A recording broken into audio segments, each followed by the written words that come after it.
कृष्ण का जन्म मथुरा में हुआ था। उनके माता पिता देवकी और वासुदेव थे। कंस, देवकी का भाई, एक दुष्ट राजा था। उसे भविष्यवाणी मिली थी कि देवकी का 8वां पुत्र उसे मारेगा। कंस ने देवकी और वासुदेव को कारागार में डाल दिया। कृष्ण का जन्म कारागार में ही हुआ। जन्म के समय कारागार के द्वार अपने आप खुल गए। वासुदेव कृष्ण को यमुना नदी पार गोकुल ले गए। वहां यशोदा और नंद ने कृष्ण का पालन पोषण किया। कृष्ण का बचपन गोकुल में बीता। बचपन से ही कृष्ण ने अपनी दिव्यता के दर्शन दिए। उन्होंने पूतना जैसे राक्षसों का वध किया। यमुना नदी में कालिया नाग का मान मर्दन किया। कृष्ण बचपन से ही नटखट थे। उन्हें माखन बहुत प्रिय था।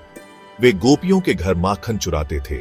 गोपियां कृष्ण की शरारतों से परेशान रहती थीं, लेकिन कृष्ण के प्रति उनका प्रेम अटूट था। कृष्ण की बांसुरी की धुन सुनकर गोपियां अपने काम छोड़कर दौड़ी चली आती थीं।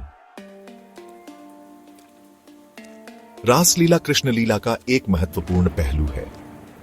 यह प्रेम और भक्ति का नृत्य है। रासलीला में कृष्ण ने गोपियों के साथ रास रचाया। रासलीला में प्रेम और भक्ति का अनोखा संगम देखने को मिलता है। जब कृष्ण बड़े हुए तो वे मथुरा लौट आए।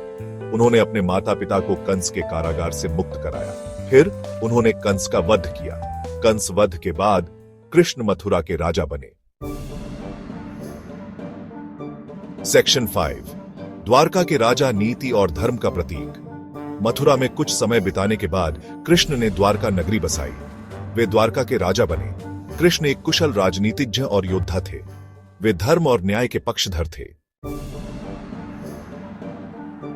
सेक्शन 6, अर्जुन के सारथी, गीता का उपदेश। महाभारत के युद्ध में कृष्ण ने अर्जुन के सारथी की भूमिका निभाई। उन्होंने अर्जुन को गीता का उपदेश दिया। गीता में जीवन, कर्म और धर्म के बारे में उपदेश दिए गए हैं। सेक्शन 7, कृष्ण के नाम और उनके अर्थ, भक्ति का सार। कृष्ण के अनेक नाम हैं, जैसे गोविंद, गोपाल, द्वारकाधीश, मुरलीधर आदि। प्रत्येक नाम का अपना अलग अर्थ और महत्व है। इन नामों का जाप करने से भक्तों को कृष्ण की कृपा प्राप्त होती है। सेक्शन 8, कृष्ण की मूर्तियां, कला में दिव्यता का वास। कृष्ण की मूर्तियां पूरे भारत में पाई जाती हैं।